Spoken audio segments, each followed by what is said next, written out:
यरबुन 안녕하세요 सबैजनालाई नमस्ते। सो आज पनि तपाईहरुको लागि मिनिङ सिरिजबाट चाहिँ च्याप्टर 17 को युगा अर्थात बिदा। सो यस च्याप्टरको चाहिँ कम्प्लिटली मिनिङ चाहिँ यस भिडियोमा चाहिँ समावेश गरेर तपाईहरुको लागि लिएर आएको छु, जुन चाहिँ तपाईहरुको लागि एकदमै महत्त्वपूर्ण हुनेछ है। र यदि तपाईहरु यस च्यानलमा अथवा यो मिनिङ सिरिजमा चाहिँ नयाँ हुनुहुन्छ भने तपाईहरुको लागि चाहिँ मैले पहिले नै च्याप्टर 1 देखि च्याप्टर 16 सम्मको चाहिँ मिनिङ भिडियो चाहिँ प्लेलिस्टमा राख्दिएको छु, तपाईहरुले च्यानलमा गएर चेकआउट गर्न सक्नुहुन्छ है। सो अब हामी ढिला नगरी मिनिङतर्फ अघि बढौं। सो सबैभन्दा सुरुमा हेरौं युगा भनेको के हो? बिदा। युगा भनेको के हो? बिदा। त्यसैगरी अर्को हेरौं है यहिङजी भनेको भ्रमण स्थल, के अरे त भ्रमण स्थल, भ्रमण गर्ने ठाउँ।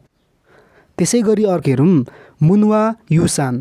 मुनवा युसान भनेको सांस्कृतिक सम्पदा, के अरे त सांस्कृतिक सम्पदा।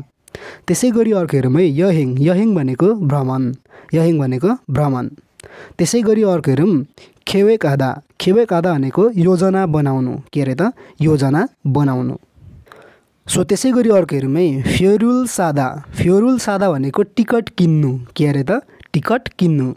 त्यसैगरी अर्को हेरौं सुक्सो भनेको वासस्थान, के अरे त वासस्थान। त्यसैगरी अर्को हेरौं है येयाकादा भनेको बुकिङ गर्नु, के अरे त बुकिङ गर्नु।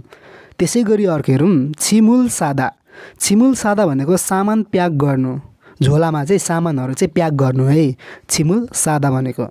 त्यसैगरी अर्को हेरौं छुलबाल हादा भनेको प्रस्थान गर्नु, के अरे त प्रस्थान गर्नु। सो त्यसैगरी अर्को हेरौं थोजाकादा भनेको पुग्नु, के अरे त पुग्नु।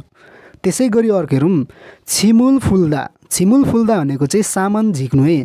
त्यो ब्यागहरुमा लगेजहरुमा सामानहरु जुन हामीले प्याक गरेको हुन्छौं नि, सो त्यसलाई चाहिँ झिक्दाखेरि चाहिँ हामी छिमुल फुल्दा भन्छौं है, सामान झिक्नु। सो त्यसैगरी अर्को हेरौं है मुक्ता भनेको के हो? बास बस्नु, के अरे त बास बस्नु। त्यसैगरी अर्को हेरौं खोन्द भनेको ठुलो होटल, के अरे त ठुलो होटल।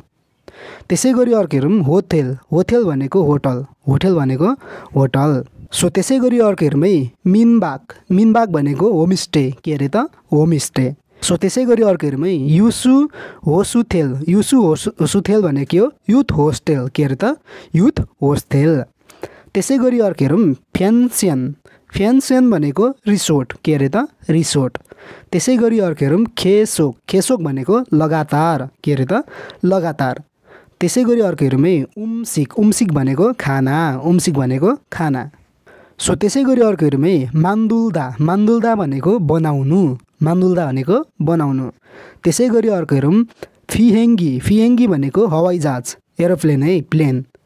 फिहेङ्गी भनेको हवाईजहाज। त्यसैगरी अर्को हेरौं फिगोन हादा भनेको थकित हुनु, के अरे त थकित हुनु। त्यसैगरी अर्को हेरौं नाल्सिगा माक्ता भनेको मौसम सफा हुनु, भनेको मौसम सफा हुनु। त्यसैगरी अर्को हेरौं सान भनेको पहाड, सो त्यसैगरी अर्को हेरौं है होसु भनेको ताल। त्यसैगरी अर्को हेरौं खाङ भनेको नदी। त्यसैगरी अर्को हेरौं फादा भनेको समुद्र, के अरे त समुद्र। त्यसैगरी अर्को हेरौं सम भनेको टापु। त्यसैगरी अर्को हेरौं है ओन्छन भनेको तातो पानीको पोखरी। ओन्छन भनेको के अरे? तातो पानी भएको पोखरी। सो त्यसैगरी अर्को हेरौं है युजक्ची भनेको ऐतिहासिक क्षेत्र, के अरे त ऐतिहासिक क्षेत्र। सो त्यसैगरी अर्को हेरौं है मिनसोक छोन भनेको प्राचीन गाउँ, के अरे त प्राचीन गाउँ। त्यसैगरी अर्को हेरौं नोरी खोङवन भनेको खेल्ने ठाउँ अथवा खेल्ने पार्क भन्दा पनि हुन्छ है, खेल्ने पार्क। त्यसैगरी अर्को हेरौं हेसुयोक्चाङ भनेको समुद्री किनार, के अरे त समुद्री किनार। त्यसैगरी अर्को हेरौं आरुम थाप्ता भनेको सुन्दर हुनु, के अरे त सुन्दर हुनु, रमणीय हुनु। सो त्यसैगरी अर्को हेरौं है युम्याङ हादा भनेको प्रख्यात हुनु, के अरे त प्रख्यात हुनु अथवा लोकप्रिय हुनु। त्यसैगरी अर्को हेरौं ख्यङछिगा छोता भनेको दृश्य राम्रो हुनु, के अरे त दृश्य चाहिँ राम्रो हुनु। ख्यङछी भनेको दृश्य है। त्यसै गरी अर्को हेरौँ खुग्याङ हादा। खुग्याङ हादा भनेको अवलोकन गर्नु, के अरे त अवलोकन गर्नु, हेर्नु। त्यसै गरी अर्को हेरौँ है ख्वाल्ला मादा। ख्वाल्ला मादा भनेको अवलोकन गर्नु, यो पनि के अरे त अवलोकन गर्नु अथवा हेर्नु। त्यसै गरी अर्को हेरौँ थुङसान हादा। थुङसान हादा भनेको पहाड चढ्नु, ट्रेकिङ गर्नु है, पहाडमा चाहिँ ट्रेकिङ गर्नु, हिँड्नु। सो त्यसै गरी अर्को हेरौँ है थाउम। थाउम भनेको अर्को, थाउम भनेको अर्को। त्यसै गरी अर्को हेरौँ कोक। कोक भनेको अनिवार्य, के अरे त अनिवार्य। त्यसै गरी अर्को हेरौँ फुलगोगी। फुलगोगी भनेको पोलेको मासु, फुलगोगी भनेको पोलेको मासु। त्यसै गरी अर्को हेरौँ नेइल। नेइल भनेको भोलि, नेइल भनेको भोलि। त्यसै गरी अर्को हेरौँ छिन्गु। छिन्गु भनेको साथी, छिन्गु भनेको साथी। सो त्यसै गरी अर्को हेरौँ मान्नादा। मान्नादा भनेको भेट्नु, के अरे त मान्नादा भनेको भेट्नु। त्यसै गरी अर्को हेरौँ छेगुल इक्ता। छेगुल इक्ता भनेको किताब पढ्नु, के अरे त किताब पढ्नु। त्यसै गरी अर्को हेरौँ सोपिङ हादा। सोपिङ हादा भनेको सपिङ गर्नु, के अरे त सपिङ गर्नु। त्यसै गरी अर्को हेरौँ छङमाल। छङमाल भनेको साँच्चै, के अरे त साँच्चै। त्यसै गरी अर्को हेरौँ है ओरेन। ओरेन भनेको लामो समय, के अरे त लामो समय। ओरेन हादा भनेको चाहिँ लामो समयपछि भेट हुनु है, लामो समय। सो त्यसै गरी अर्को हेरौँ है फुङबुहान। फुङबुहान भनेको पर्याप्त, के अरे त पर्याप्त। त्यसै गरी अर्को हेरौँ खाजिन। खाजिन भनेको लिएको, के अरे त लिएको। त्यसै गरी अर्को हेरौँ खोङवाल। खोङवाल भनेको दरबार, के अरे त दरबार। त्यसै गरी अर्को हेरौँ खाजाङ। खाजाङ भनेको सबैभन्दा, के अरे सबैभन्दा। त्यसै गरी अर्को हेरौँ ह्यान्डे जगिन। ह्यान्डे जगिन भनेको आधुनिक, के अरे त आधुनिक। सो त्यसै गरी अर्को हेरौँ खन्चुकमुल। खन्चुकमुल भनेको भवन अथवा संरचना, के अरे त भवन अथवा संरचना। सो त्यसै गरी अर्को हेरौँ है फोजोन थोइदा। फोजोन थोइदा भनेको सुरक्षित हुनु, के अरे त सुरक्षित हुनु। सो त्यसै गरी अर्को हेरौँ है संसाहादा। संसाहादा भनेको उपहार दिनु, के अरे त उपहार दिनु। सो त्यसै गरी अर्को हेरौँ है मोसुप। मोसुप भनेको के हो ढाँचा अथवा शैली, ढाँचा अथवा शैली। त्यसै गरी अर्को हेरौँ सिल्ला। सिल्ला भनेको पुरानो एक राजा अरे, पुरानो चाहिँ के हो त राजा। सो त्यसै गरी अर्को हेरौँ है छङवन। छङवन भनेको बगैँचा, के अरे त बगैँचा। त्यसै गरी अर्को हेरौँ यक्सा जगिन। यक्सा जगिन भनेको ऐतिहासिक, के अरे त ऐतिहासिक। त्यसै गरी अर्को हेरौँ थायाङहान। थायाङहान भनेको विभिन्न, के अरे त विभिन्न। त्यसै गरी अर्को हेरौँ थेफ्यो जगिन। थेफ्यो जगिन भनेको प्रमुख, के अरे त प्रमुख। सो त्यसै गरी अर्को हेरौँ है छन्सल। छन्सल भनेको दन्त्य कथा। सो त्यसै गरी अर्को हेरौँ है छिनिदा। छिनिदा भनेको बोक्नु अथवा लिनु, के अरे त बोक्नु अथवा लिनु। त्यसै गरी अर्को हेरौँ खाजाङ। खाजाङ भनेको सबैभन्दा, के अरे त सबैभन्दा। त्यसै गरी अर्को हेरौँ फुलसाङ। फुलसाङ भनेको बुद्धको मूर्ति, के अरे त बुद्ध भगवानको चाहिँ मूर्ति। त्यसै गरी अर्को हेरौँ थोङहाय। थोङहाय भनेको मार्फत, के अरे त मार्फत।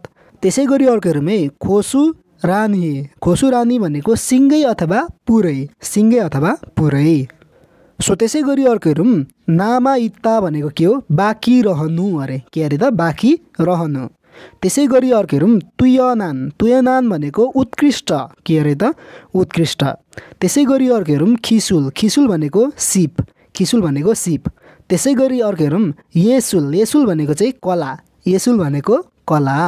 त्यसै गरी अर्को हेरौँ यतफोदा। यतफोदा भनेको निहाल्नु, के अरे त निहाल्नु। सो त्यसै गरी अर्को हेरौँ है ख्वानग्वाङ्गेक भनेको पर्यटक, के अरे त पर्यटक। त्यसै गरी अर्को हेरौँ यत्नाल। यत्नाल भनेको पुरानो अथवा उहिलेको, उहिलेको भन्दा पनि हुन्छ है, पुरानो उहिलेको। त्यसै गरी अर्को हेरौँ फेनथा। फेनथा भनेको निकाल्नु अथवा झिक्नु, के अरे त निकाल्नु अथवा झिक्नु। त्यसै गरी अर्को हेरौँ छन्थोङ। छन्थोङ भनेको परम्परागत, परम्परागत।